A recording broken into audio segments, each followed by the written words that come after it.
Ho na pewak, ho egwi pewi tita sutapu for the Eagle staffs and the flags. Make your way over to the teepee, Astamik.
Testing one, two. All right, we're going to start grand entry here. So, leadership, chiefs, counselors, Astamik, maybe help us out. And some of the staff that is here, or whoever wants to hold the Eagle staff and flags there, by all means, come on down over here. We still have a few more Eagle staffs here to get carried in.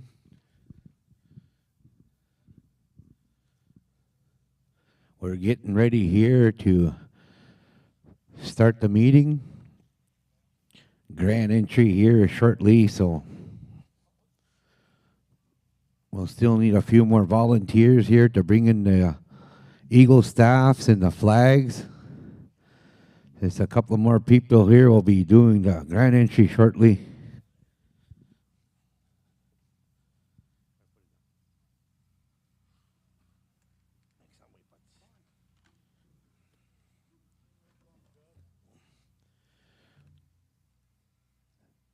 Soup, how many more you need over there?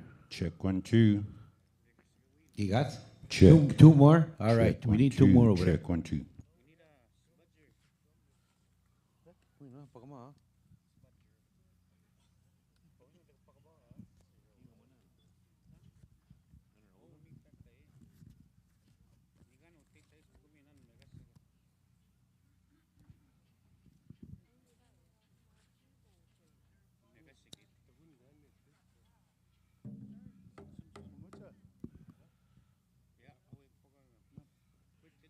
Quentin, do me uma.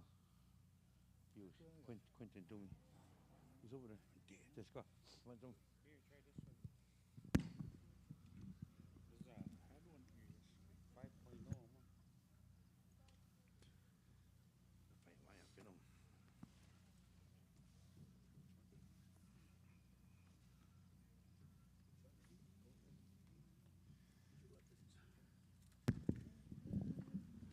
Okay, we're going to get started with the grand entry for Treaty 6 annual gathering. This will be the last day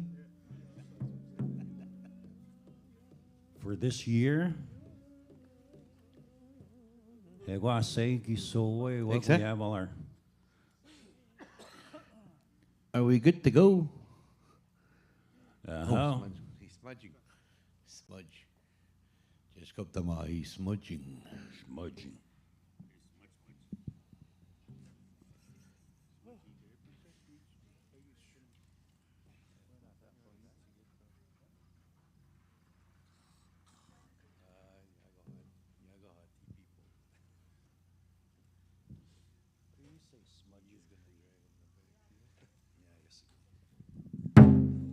Emiaga Sigetsik.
Victory song. How, Nimita.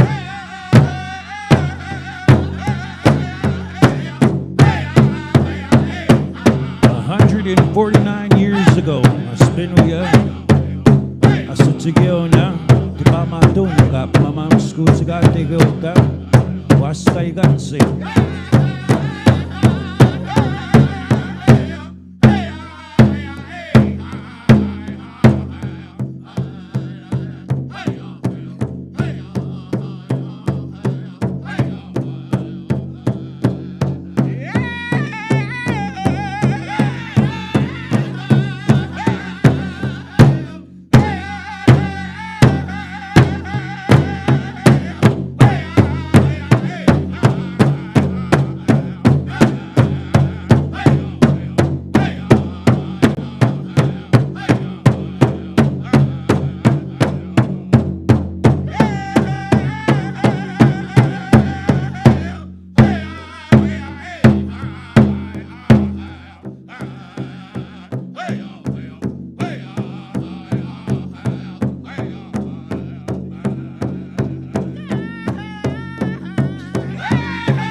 Hi, hi, hi, hi.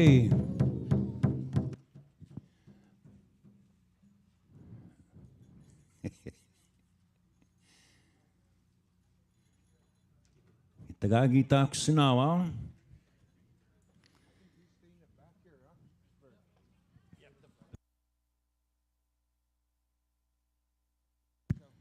Flags o ginaway, tas ya. The Eagle staffs, sort so taniga na say minatapmas tsigatewa. We'll get the flags over and taped up. We'll tie them up.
Alrighty.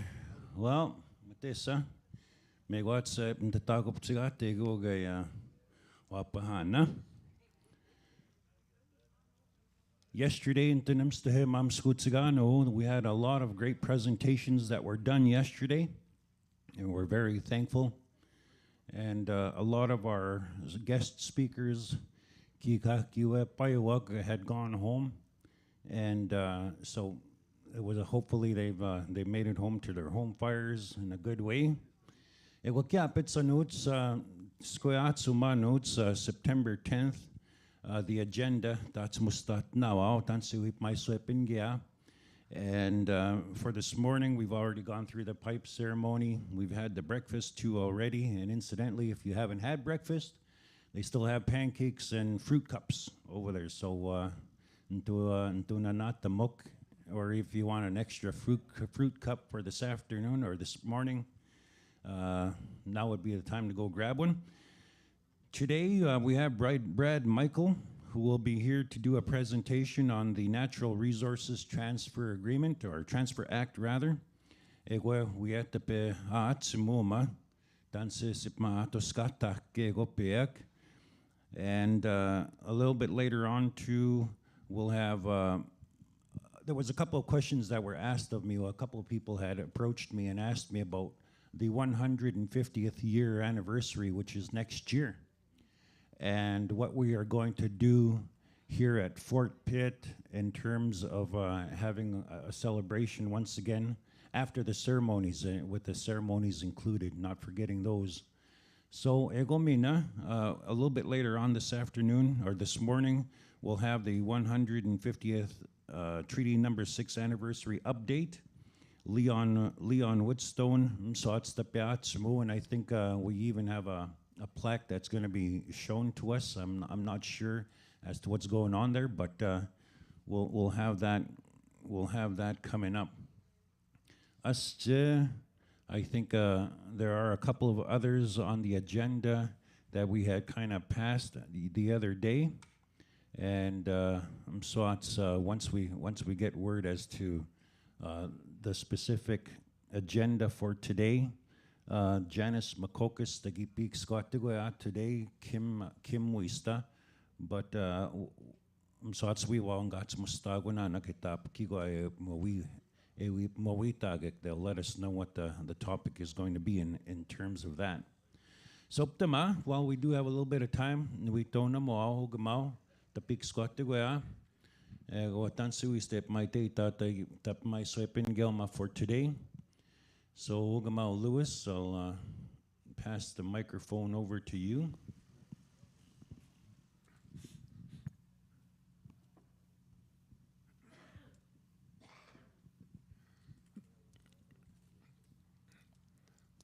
Tomanaga kyo. Him atam skatrok no humaganting. Nisogisigo, quis to Puchigion. Keep my anano. Maganot kagis kagiwa. Minek se pegon et mission poximuak. Camu to Puchigik. Camam scuchigik. You go home, mammy, next year, come wawitamik. Tanski sichigik. Some mamopia kigota ki tom. It'll have to be more days allotted for this time around for a special anniversary. Like what my nephew said, ceremonies are going to be foremost.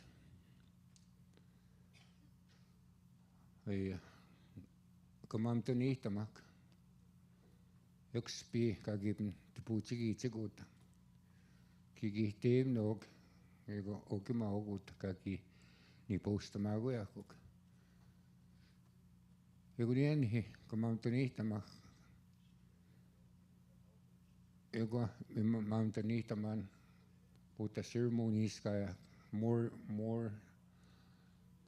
to sweat lots ma wut toni gan kitu chigatyo.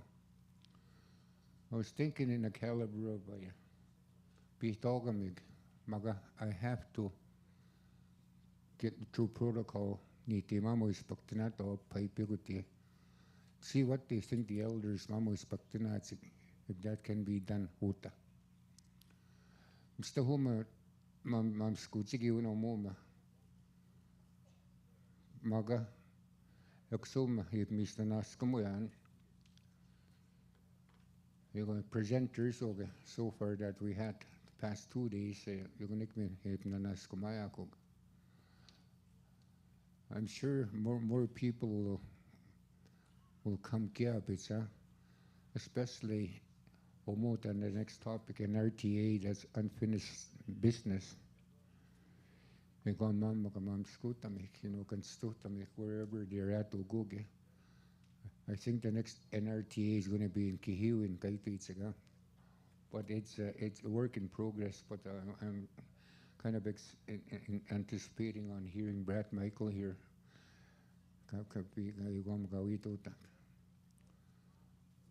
Magata po yung mayakiti, the Elders Forum, there's got to be more time allotted to that. Not enough time, guys, due to the time frame. If the chair people, the chairperson, to allot enough time for now. And I hope we have another productive day as I mean, sa tamskat now in the pego. Hi, Ogumao. Kwa anot santu ka kwetsige man gigwa ya wip mamam skutsiga take me nakia. It's we still have Bill C5, One Canadian Economy Act, the mamam skutamok. Eko Janice Makokis wietse the mamam skutam.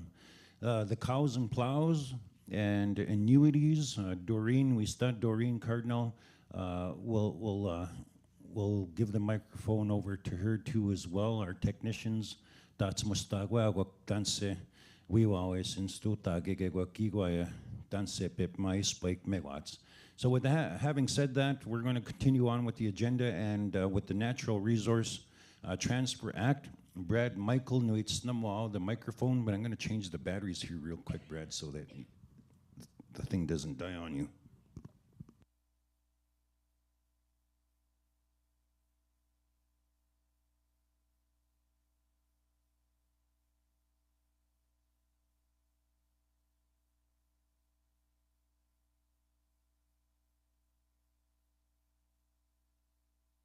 Testing. Good morning. Like he said, my name is Brad Michael. I've come from the Berries and Okemasis Cree Nation. Oh, first off, I'd like to just say thank the elders for opening this gathering with ceremony, and thank Chief Lewis for inviting me to this gathering to share this information. When I was been listening lately, especially with the 150th anniversary Treaty 6 happening next August, well, at least in Fort Carlton, that's August. There's, how do you say it, expectation that there would be like a celebration, but the information I'm about to share with you today, I don't know how you're going to take it, but it's something I think you should really, it's important for everyone to know.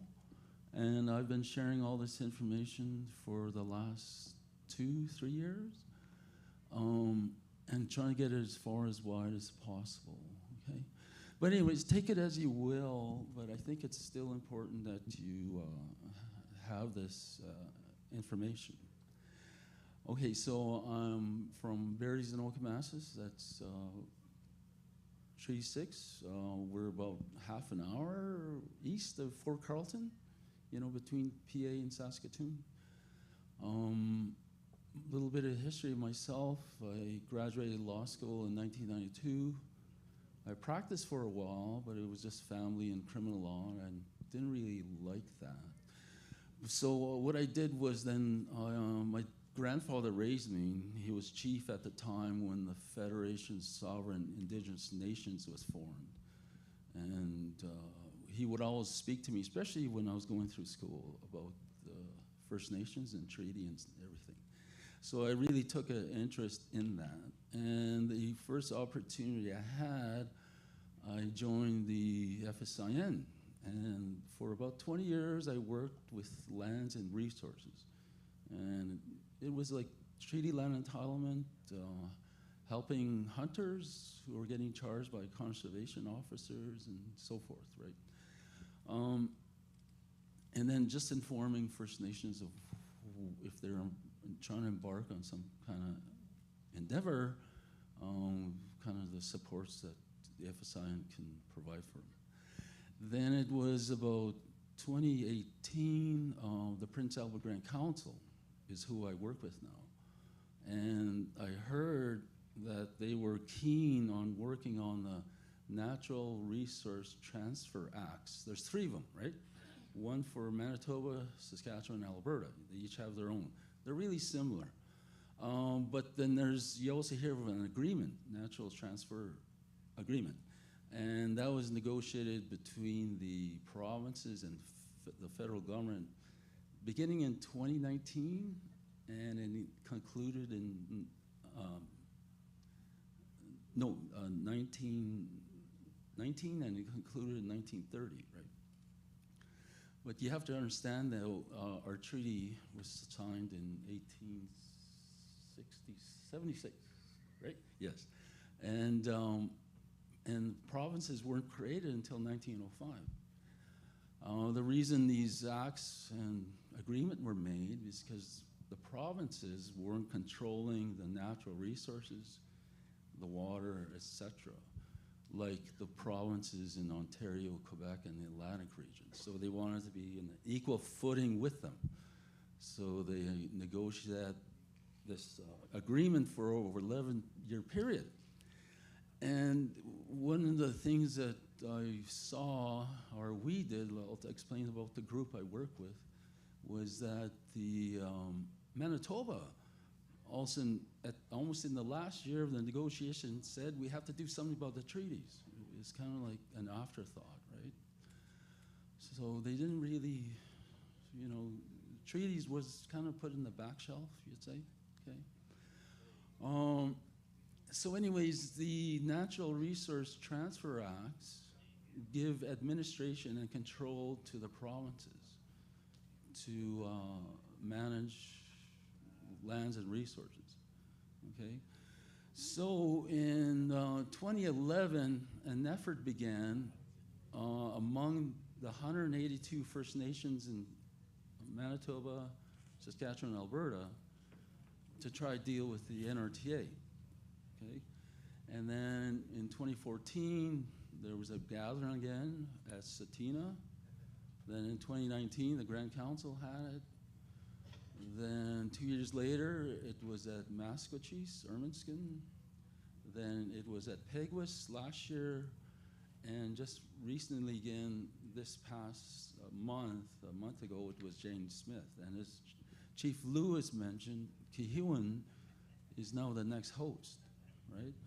A bundle has been created, to carry this work, and Kihiwan has that now. So, anyways, that's a little bit of the history about NRTA and some of the things that's been going on. So the Western Treaty Nations, like you'll see here, there's 182 First Nations kind of caught in the same predicament with respect to NRTA. And like I'll get into a little more later on, but we've all heard that the treaties was only meant to share the land to the depth of the plow, right? That's what the chiefs understood when they were getting into treaty. But Treaty 6, when you read it, it says cede, release, yield, surrender. Like the chiefs gave up the land. Like, how could that have happened if they understood only depth of the plow? So we found this information, and I'm going to be sharing that with you, like what happened there. So that's what I was saying earlier about, commemorating Treaty 6. I don't want to spoil the party, I guess you'd say, but you just need to hear this information I have. Okay, so I just always point this out, like, you know, that when the provinces get administration control, they are benefiting from the wealth of the land, okay? I don't know if you could see this here, but Alberta in 1 year made $25 billion, just in 1 year from natural resources. And Saskatchewan, it was 2.7, but just this last year it was 3.5. And you know, you hear this talk about Bill Carney trying to accelerate, the Prime Minister Carney trying to accelerate the economy with rare earth minerals, right? Saskatchewan's going to benefit even more than that. Manitoba was the, I guess, least wealthy. They made almost 1.1 billion, you know, and so forth. So all this wealth of the land coming every year off the land is only going to the provinces, right? Like the First Nations don't benefit from any of that. Okay. So FSIN got a consultant, and since the time of 1930, he's undertaken research and looked at the budgets or everything. So we have all that information, almost 100 years worth, about how much wealth has been taken from the land, right? So anyways, I'll point this out just so it's, you know, just so you know how important this whole issue is, right? Okay. One interesting thing, though, like when I was saying earlier, Manitoba was the one during the 1930 negotiations of the NRTA. They're the ones that came out and say, hey, we got to deal with treaty. But they're kind of leading the way now on trying to address the NRTA, right? One of the people, like I had about 35 to 40 people we would meet regularly every 2 weeks online when the pandemic was on. You remember the quarantine? No one could go to work, but everyone just wanted to do something. Luckily, I was able to gather. I had about 6 lawyers. Sharon Venn, you must know her, right? Paul Chartrand, he's familiar. We had academics. One of these fellas, I thought he would be here, but anyways, I'm going to go show you his work. Then we had representatives from the various tribal councils in every region. And one of the individuals who was meeting with us, her name is Maureen Brown. She's the chief of Opaskwayak Cree Nation in the PAW. She was a technician at the time. Then Elson became chief. And she took the information I'm about to share with you, and she ran with it. And now she's getting 45% of the natural resource revenues coming in the forestry industry. Her and another First Nation near there, the PAW. So it works. You know, that's what we're saying here. So just, you know, keep an open mind. You might find it like a challenge, I think. How come First Nations can do this? But some are. And I'll share a few more stories that way. Okay, so anyways, Manitoba, you'll see here if you can see it, provided over $5 million to support Indigenous communities to transition to a more inclusive forest sector. That's what I was just talking about, Opaskwayak and the PAW there. This included $3.5 million in shared forestry revenue, right? So those 2 First Nations got that. And then another $1.5 million for studies and community positions to participate in resource stewardship activities. So they're just not getting money, but they're also participating in how the land is being managed in the forestry area, right? So it was it 2023, Manitoba signed an MOUs with several First Nations to develop 2-year revenue sharing pilots, right? Allowing for the share of 45% of revenue. So that has happened already, and it's continuing to happen. And it's kind of expanding now, okay, in Manitoba. Okay, so a little bit of history, like I was saying, it all began in 2011. Grand Council, Prince Albert Grand Council is really pushing this. In Winnipeg, they signed this declaration on our sacred treaties and sharing the wealth, addressing the impacts of the NRTA agreement. You know, sharing the wealth, that's really key. I'm glad they captured that. And here's like just a photograph of the declaration. So, you know, there's a little bit of history and background in the group I've been working with and how we're going where we arrived at. So they made 6 declarations, right? Treaties are sacred, right? Like we've always heard that. But it's a relationship between the First Nations and the British Crown, or the Crown of the United Kingdom, right? Number 2, that the treaties have been breached, that the Treaty Nations only agreed to share the land to the death of the plow. Like, I've been sharing this information in Manitoba, Alberta as well, and I've heard that so many times. And I had an elder from Maskwacis, Ermiskin. His name is Gordon Lee, but he was called Kisakau. And he was the first one that told us the written text of the treaty is not the treaty. And I'll show what he meant about that. Okay, that the Western Treaty Nations reject the NRTA. That's true, I've heard that. We want to get to a point where the First Nations enter a negotiating process.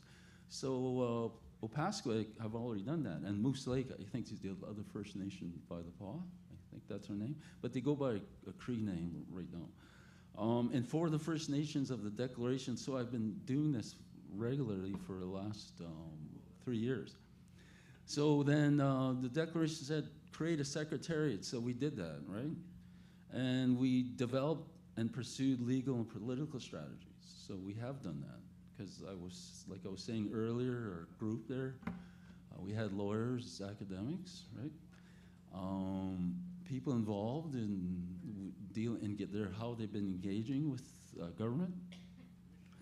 Enter regional negotiations to address the NRTA and treaties. There's a few examples how, like sometimes when we talk, lawyers would come across our path and they try to speak to us. They'd say, NRTA is written in stone, like you can't do anything about it. But no, that's not true. Because even the federal and provincial governments right now are making arrangements to, like get around it a bit. It happened in Saskatchewan here, like TLE, right? There's that Saskatchewan for Treaty Land Entitlement Act. The province made, and it just clarified what their role is with respect to providing land or making land available for the TLE First Nations, right? So, if the governments are willing, you don't have to amend the NRTA, even though there's some talk about that, but governments can still make agreements to clarify the NRTA, I guess you would say. Anyways, when we started, the primary objective was resource revenue sharing, right? But then as we continued, First Nations, as would always say, we need to exercise jurisdiction and rights to waters, land, wildlife, and resources, okay? And so part of the work we did was Sharon Venn, like I had mentioned earlier, was working with the First Nations in the territorial governments, or territorial regions, right, in Northwest Territories. And at that time, Ottawa was always making the decisions on what happens in the territories, like lands and resources, who mines up there, who gets permits, licenses, etc. But then the territorial governments wanted to get more control of what goes on there. So, but before that could happen, the First Nations have to be there, right? So right now, it's about six years in now. Territorial governments are already getting these agreements about resource revenue sharing, but they also get to sit at a table and decide what corporations mine up there and how the land is going to be managed, how the environment is going to be protected, right? So we have that information as well. So promote awareness at the national level. I've been at about 3 AFN assemblies telling the story. Okay. So then, like I was saying, Satina was 2014. They gave us strategies. Basically the same thing as what the declaration said, right? What's important though is, hold on, is that we were able to calculate the values and assets and resources that are taken by the government. So we have that information. So it's available if you just want to kind of contact us, we'll provide it to you. Okay. And then in 2019, the terms of reference were made for this secretariat. And the big important part of it is that we had to be accountable to the chiefs, right? So we were always trying to communicate, and that's why these NRTA summits are happening, so we could provide updates and what we're doing. So you'll see it's really just the same thing. Where we look at the political and legal strategies, looking at legislation and the impacts treaty, litigation. This is the big one, right? And everyone's always kind of cautious about, you know, litigating on the treaties, but I'll show how that kind of makes sense now. So we're just making recommendations. Like the Secretariat cannot initiate litigation, right? We're just there as a resource to provide information, advice, and assistance. And a few First Nations are taking up that offer, you know, and I'll mention a few of those later. One thing that's really important, you'll see in the second bullet there, assist and facilitate coordination of relationships between the Western Treaty Nations, government and industry, and their financial institutions. See, especially Saskatchewan here, Scott Moe and them, this is the last thing they want to hear. They'll just ignore it, but they know about it, because I know a couple of government people have been listening to me already, right? In fact, when I was in Manitoba, up in Thompson, you know, way the heck up in North Manitoba, Wab Kinew, the premier of Manitoba, his right-hand man is the MLA from that region. So I gave him all this information, this documented information. So Wab Kinew knows, right? He, like, you know, how, so he's really more cautious, and Scott Moe is still trying to ignore us. And then Daniel Smith is just Alberta. So I've talked to Treaty 8, Treaty 7, and this group. And then I'm going to be speaking to the Blackfoot Confederacy next week as well. Okay. Okay.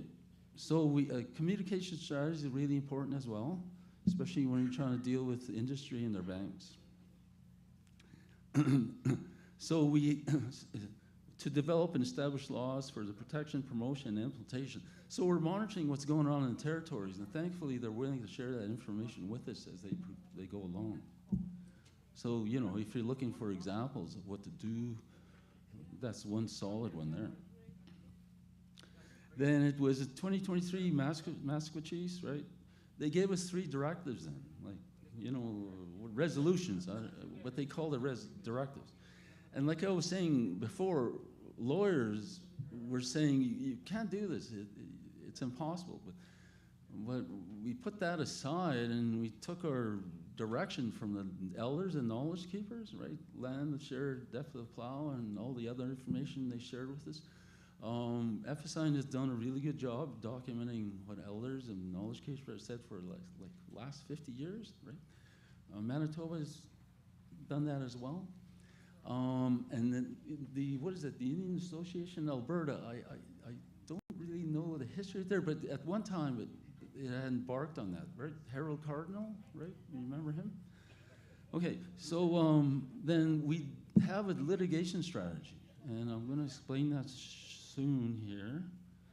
And then we have an economic and political strategy, and we've seen that work, right? Okay, so knowledge keepers, declaration that captures the understandings of the elders and of the treaties, and the relationship the First Nations have to lands, resources, wildlife, so forth, water. This would serve to ground the work of the Western Treaty Nations and Secretariat. So that's our lead, right? Like I said, I went through law school, but if you're fenced in if you believe everything about Canadian law, right? So we're going outside of that. Like FSIN, like Chief Lewis knows, about 2009, I believe it was, 10 treaty implementation principles. They have a book out there. I don't know if you've seen it. It has like a pine tree, right, on the cover. Okay, Treaty 2 already has done that as well. Okay, Declaration on the Implementation of Treaty, that's in Manitoba. Manitoba First Nations Treaty 5 have one declaration they made with respect to lands and resources. Again, they said we didn't cede, release, yield, surrender. Okay. So this is our directive. Direct the Secretariat of the Western Treaty Nations, the NRTA, to draft a Knowledge Keepers Declaration on the NRTA to guide the work of the Secretariat. Here's the litigation strategy. All right. Like I was saying there, everyone's so cautious about taking the treaties to court. But what we're doing now is saying that NRTA is a breach of treaty, and that the information we have about what happened in that treaty on cede, release, and yield surrender will show it was a deliberate deception by Alexander Morris and his clerk. And what's that translator of his last name was Erasmus. The fellow that was gonna come here with me, I don't know if he was able to make it, but he did a lot of research on that. He went to the historical and archival records, and he saw that Alexander Morris directed his clerk and his interpreter, Erasmus, to hide the fact that the written text of the treaty had cede, release, yield, surrender. He told him, just concentrate on medicine chest, schoolhouse, treaty annuity, agricultural implements, all the other treaty things, like the right to continue to hunt, trap, fish, and gather. And he never mentioned anything about the cede, release, yield, surrender. And, you know, we have it on, like, these guys, like the clerk and Erasmus, for some reason wrote in their journals what the Alexander Morris told them to do. Like, why would they keep records like that? You know, if they wanted to steal this land, you think they would have burnt it. But no, anyways, was it out of guilt? I just can't understand that. But we have those records, right? And the reason that Alexander Morris did this is when we went to Treaty 1 and talking to those nations there, he was saying that, you know, this exchange of land for this. And those chiefs rejected it, like outright. And he knew as he was coming out west that he was hearing the same message. But his bosses in Ottawa, you know, gave him that directive, that strategic plan or whatever, strategy to deceive the chiefs. So that's why chiefs say continue, and Regina, I believe, repeated that yesterday, right? Regina Crowchild, we never gave the land. I've heard her say that so many times. A lot of other chiefs, knowledge keepers as well. And I always wonder, why is there then cede, release, yield, surrender in the treaty? And that's why. It was a deliberate deception. And Sharon Venn, she wrote a paper on all this, and she calls it Lies on a Paper. That's what I'm saying, like, your commemoration of Treaty 6 next summer, it's going to be a challenge, right? When maybe they'll bring an actual written treaty, and if you look at it, you'll see there about 3/4 down in the middle, cede, release, yield, surrender. So it is a challenge, you know, trying to honor or commemorate the treaty, knowing this information. And our litigation strategy is based on this. the guy that found this, he calls it a fraud. Is that a little too strong? I don't know. But that's really what happened, I guess you'd say. Okay, the litigation strategies take the NRTAs to court. And the treaties will prove the NRTAs are a breach of treaties. That means the archival, historical, the knowledge keepers, information we've all gathered so far. Okay, so what the litigation strategy did not grant or give the British Crown the authority to possess and control the land and resources of the treaty regions, right? Based on that information.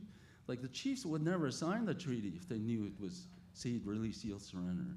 In fact, what happened was when the chiefs were, they didn't actually mark the X themselves. It was the clerk. And what the chiefs did was the feather, the quill, they touched it. Then the clerk made the X. So if you look at the treaty itself, the X's all look the same. That's why, right? And the chiefs asked, what is this? What does it say? They wanted the clerk to read it out, but he left out cede, release, yield, surrender when he was explaining it. So anyways, the British Crown did not have the authority to grant the Crown, in right of Canada they call it now, the authority and jurisdiction to control the lands and resources. You know, what's that British North America Act, 1876, right? That's where this comes from. And then Canada did not have the right to grant that authority or the administration and control to the provinces.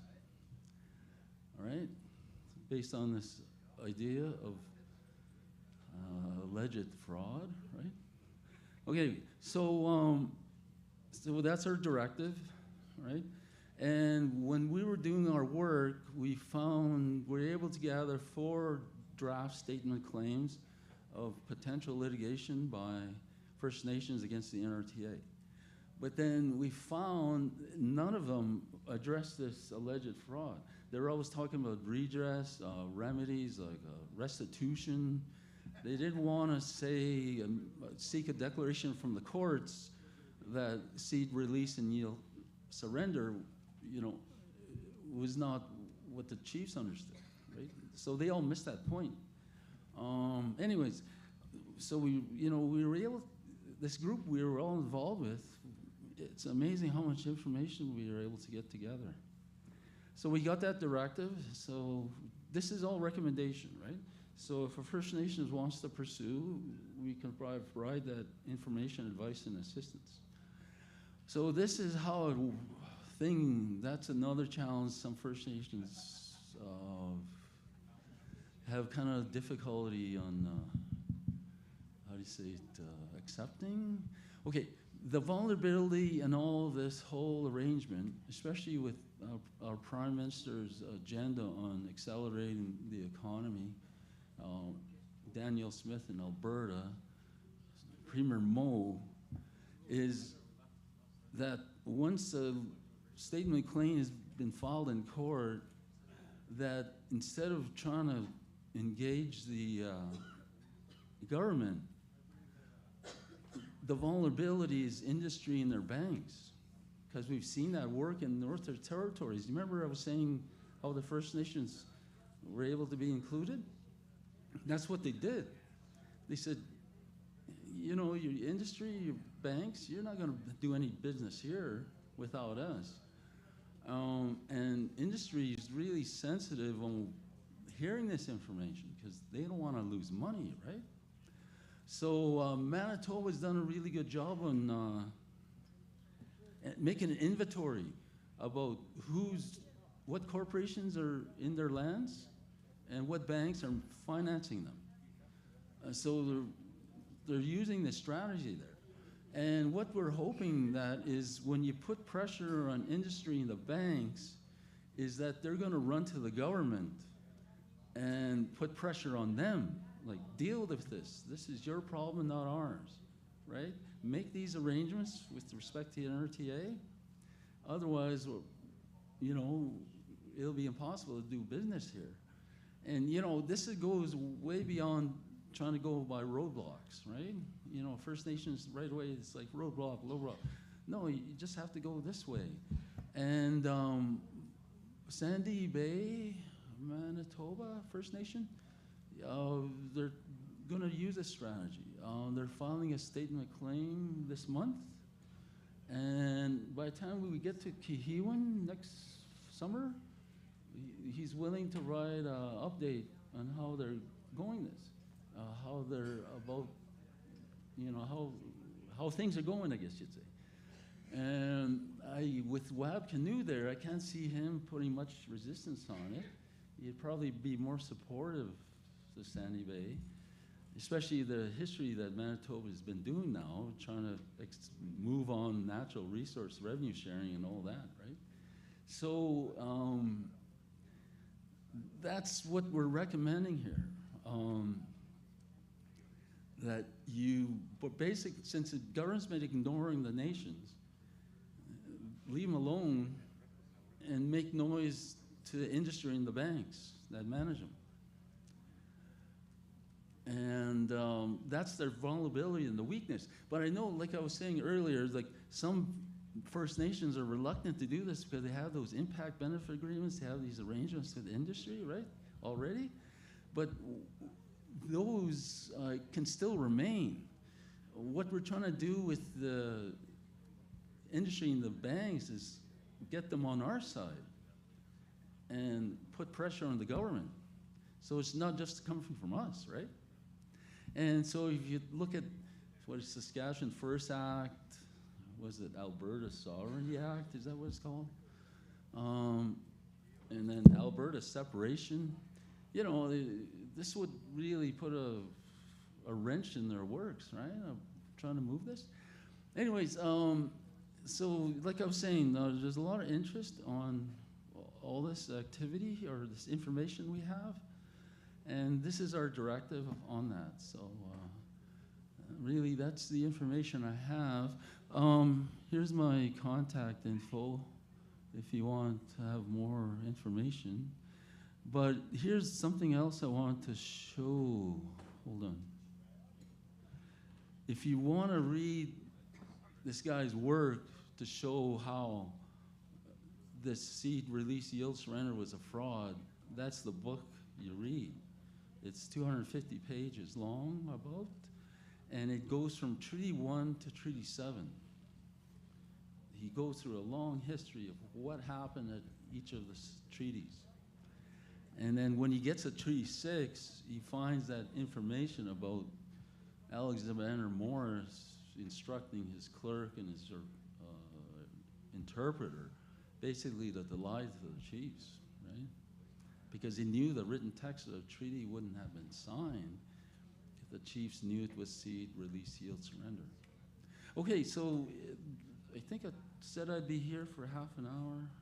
Yeah, it's about there. So, you know, if you have any questions now, but I'll be hanging around for the rest of the day. If you want to come talk to me, I'm willing to speak and share, get your email, contact information, and I'll share as much information as I can with you. Okay, so thank you very much. Thank you for listening to me there. Okay.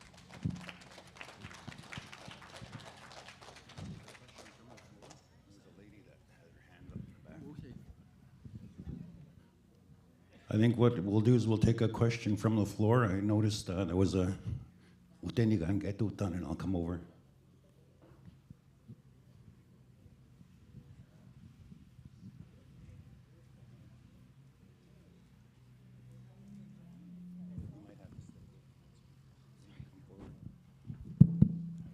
Hello. It's loud. Good morning. My name is Sandra Alexander. I'm from Enoch. Thank you to everyone who lifted the pipe and this morning, opening prayers. And I just wanted to make mention that, forgive me, but I was a little bit late with your presentation, but something that's overlooked here, and coming from my community, I noticed something that's been overlooked when it comes to our natural resources and that too. And it really resonated with me just this past year, having a conversation with my youngest son about, life and how it was. Kaya